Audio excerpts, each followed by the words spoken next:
Hey guys, D&D released a new video titled New D&D Survey Results and the Future of Playtest. So we're going to watch this video for the first time and give you our reactions to it and what we think of the information they're giving us. And then we will break that down.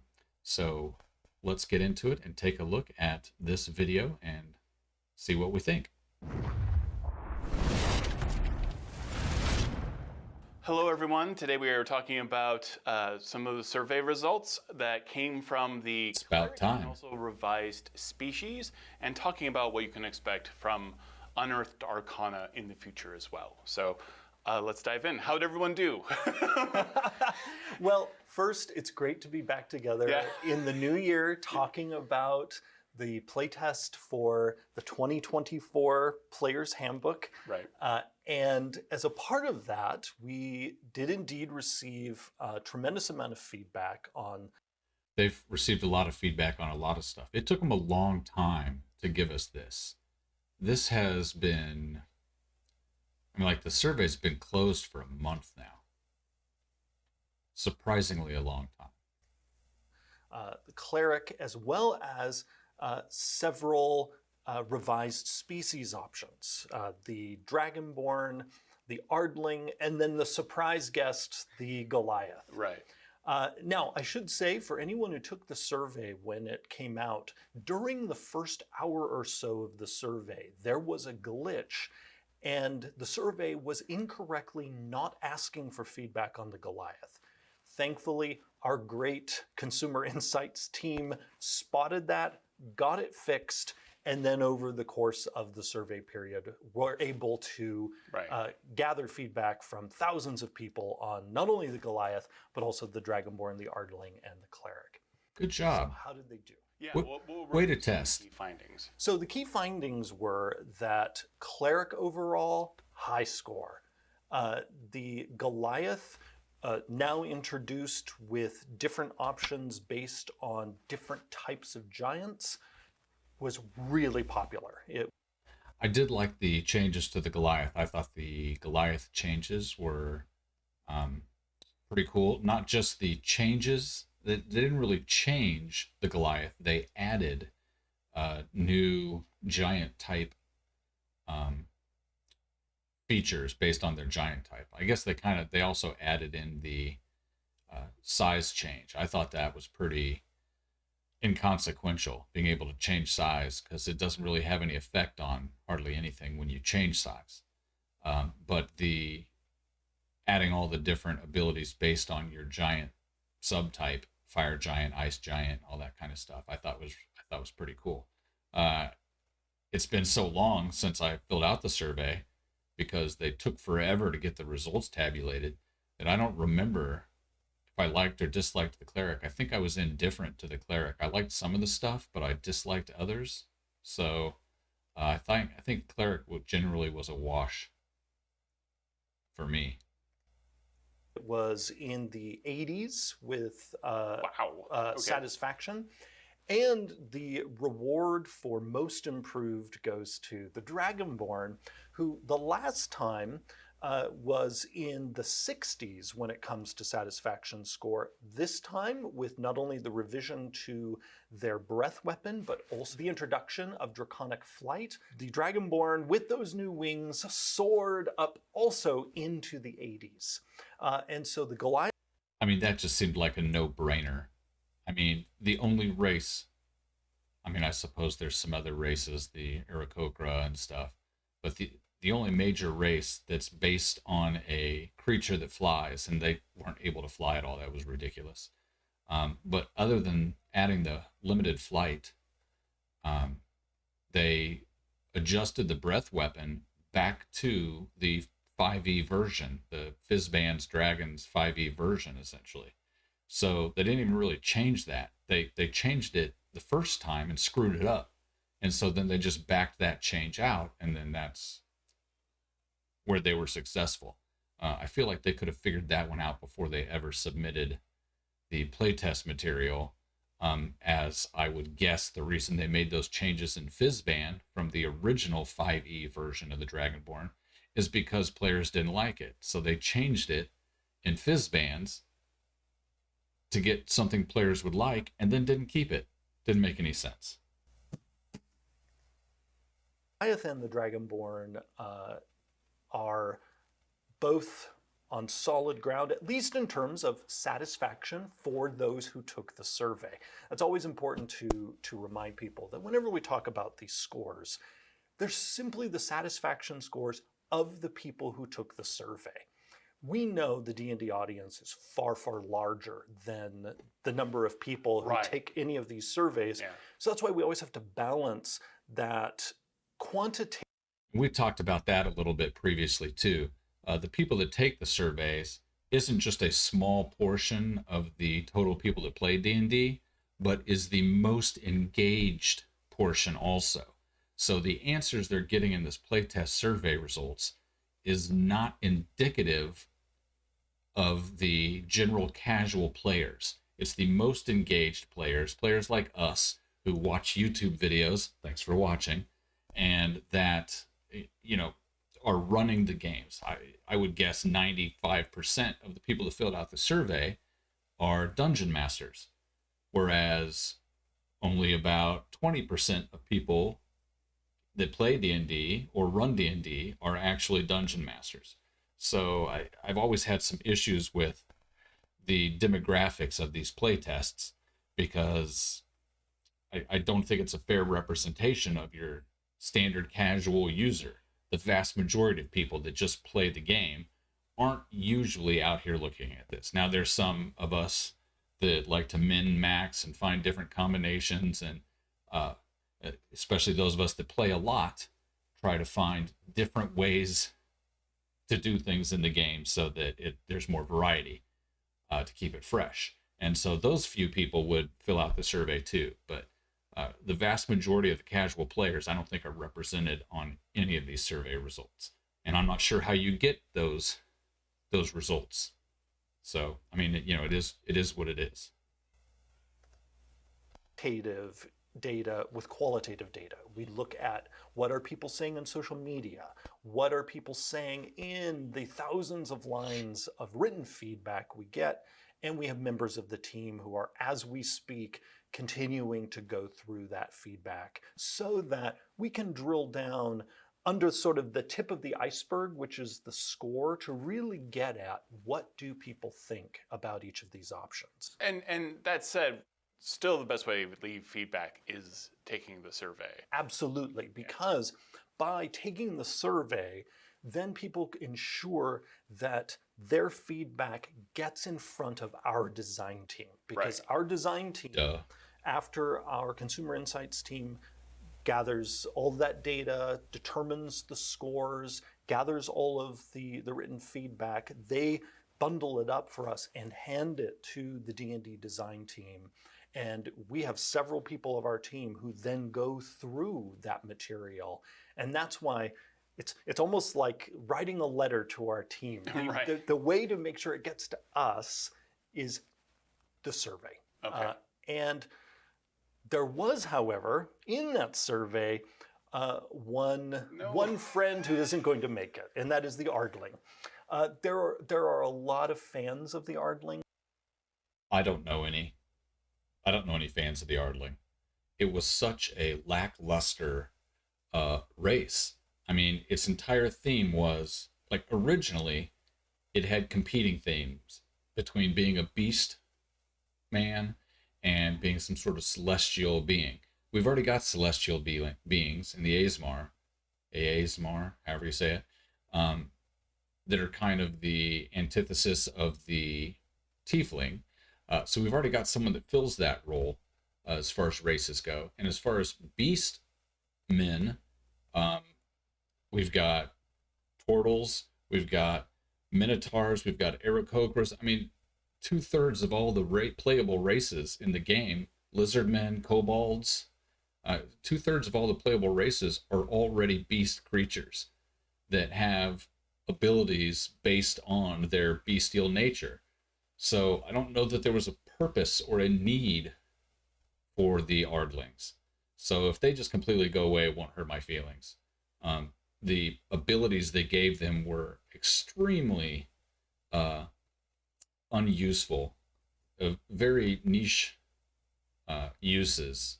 So, I mean, there's limited opportunity. Like, there was a couple ways you could use them, maybe for a monk that, could make a slightly better monk, but I don't know that it would be a better monk than using most of the other races. So, uh, if they just tell us here that it's going to completely go away, that wouldn't hurt my feelings at all.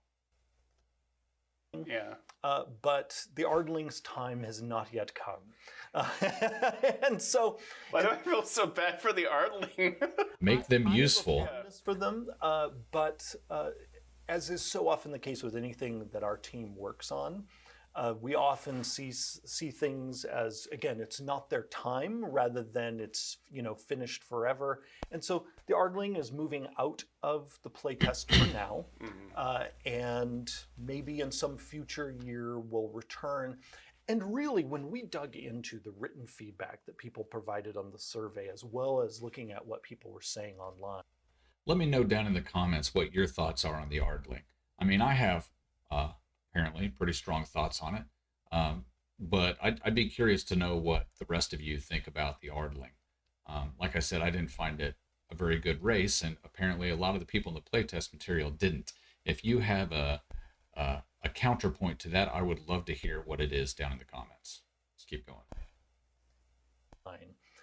It was clear that with the Ardling, the real miss was context for people. And we get that. This is a storytelling game, and the Ardling felt a bit too much like it just came out of nowhere.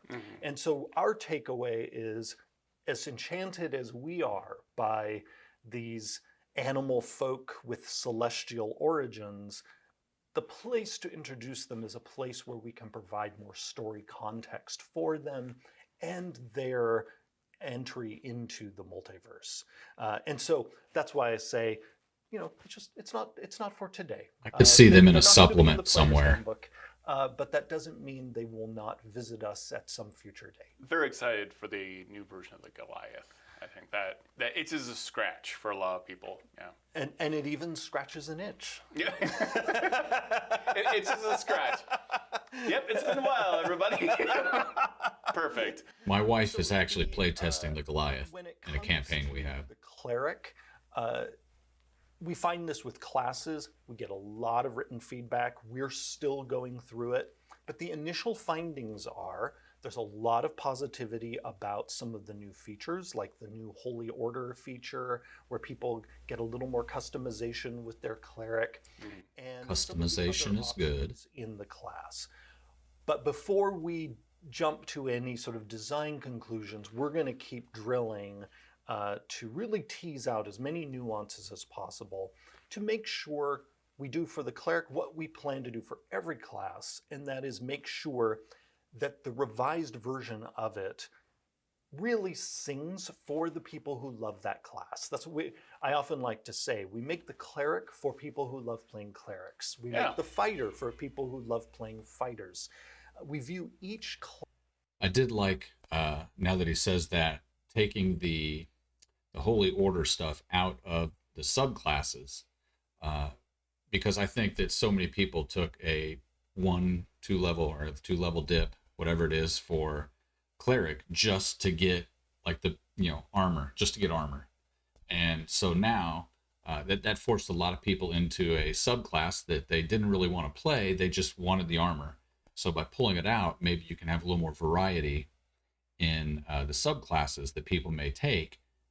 If they don't have to take it specifically for the armor, they can take it for more thematic reasons as opposed to so that I've got a better AC. class as its own aesthetic, its own gameplay style. Its own fandom, really. Yes, yeah. And so that's why it's critical for us to do that extra investigation. And so far, signs are good that people like the direction we're going in. But again, now for us is the really fun development work of digging into the details and making sure we can truly deliver what people want for the cleric. And we're in the similar process with the ranger, the rogue, and the bard. And then very soon, we will be kicking off that process in the next Unearthed Arcana for the Druid and the Paladin. Yes, I'm very excited about that. If I was a horrible person, figured. as someone who is a fan of the undead and necromancers, I would just send negative, unfunctional feedback for the cleric, just to weaken them a little bit more. It is nice to hear they're going to do the Paladin and the Druid next. It was weird that they gave us one of the the priest classes or whatever, not the other two. I realized they were adding some extra races in there and they didn't want to get too big, so I understand, but I'm glad we're going to get the Paladin and the Druid in the next playtest. Hopefully soon, maybe this week. More for, my brethren. So, You're a DM plant. yes. That's accurate.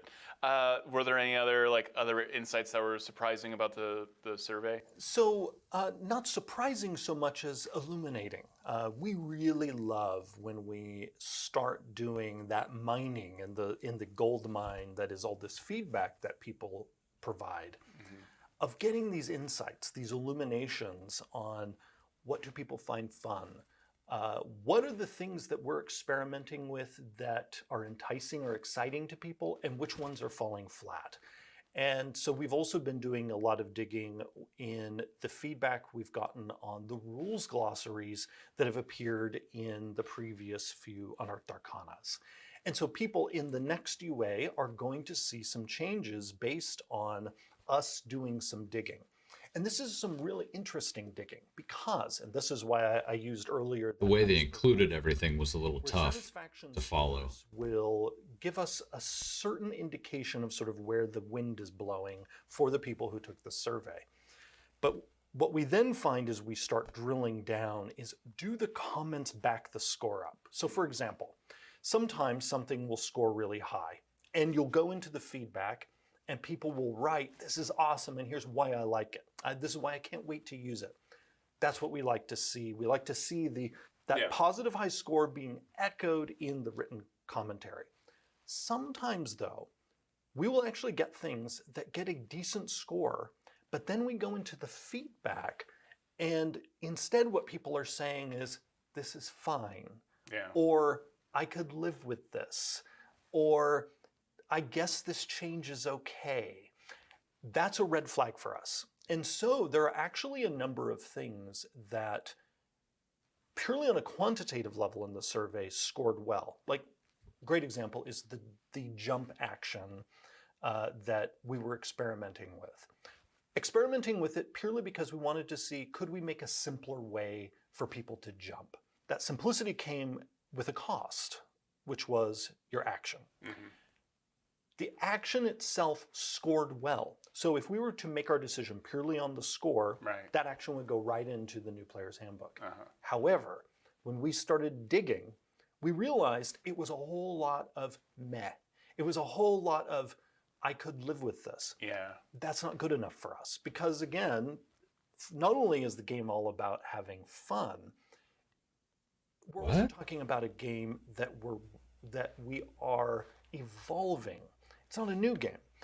It's a game people are playing now. And we want to make sure that if we change something, people are able to look at. That's an excellent point. It's not a new game. And this drives me nuts. They refer to this as the next version of D&D, but it's completely backwards compatible, which means it's not the next version of D&D. Like, this isn't even 5.5. This is like a supplement. I mean, really, when you get down to it, if it's completely compatible with the previous version, it's not a new version of D&D. You couldn't play a 5e character in 4th edition or a 4e character in 3rd edition. It doesn't work that way. If you can play using 5e content with the new material, then it's still the same version of D&D with just slightly adjusted rules. I mean, they come out with supplements with changes and adjustments to the rules all the time. All right, I'm off my soapbox for now. The change and say, the game actually measurably just got more fun. And if we're looking at the commentary and we're not seeing that, even if the score sort of passed our pass threshold, which is 70%, we give it another look. And so, for example, because of that look, the jump action is out. There is in the change log for the next Unearthed Arcana. The only place the jump action appears is on a list of things that have been cut. And people will see there is now a list of things that we experimented with. Sometimes, again, because we wanted to see, could we make the game move faster? Could we improve how one piece of the game worked with another?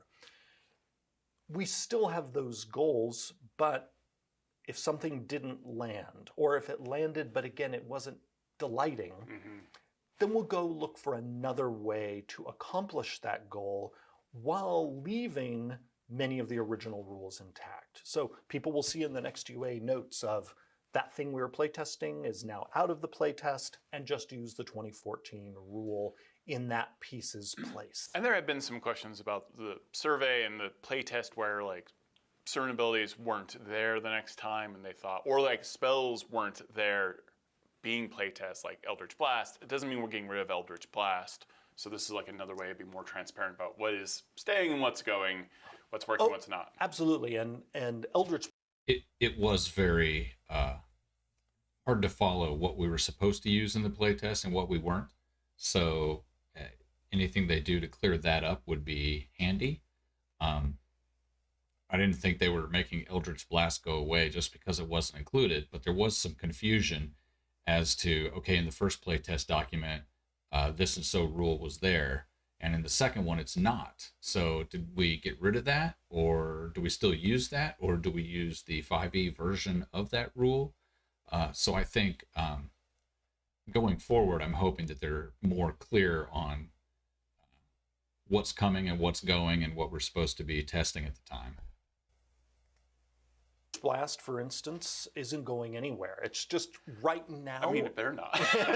No. What will I do? I want to cast Eldritch Blast. No, it's not in the arcane spell list right now, Right. because we're considering making it just a warlock class feature. Kind of like Hunter Smart When we get to for the Ranger. the UA that the warlock is in, by then we will have made up our minds, Right. and then it will be established. Perfect. But the thing to remember throughout this play test is that It's both. It's both. That unless we say something has been removed Right. officially, that means it's still in play. It very well could still end up in the 2024 Player's Handbook. But then we're starting to have some things where I can definitively say they're not going to be there, like the Ardling. Right. The Ardling is out. But I can certainly say the Cleric will be there.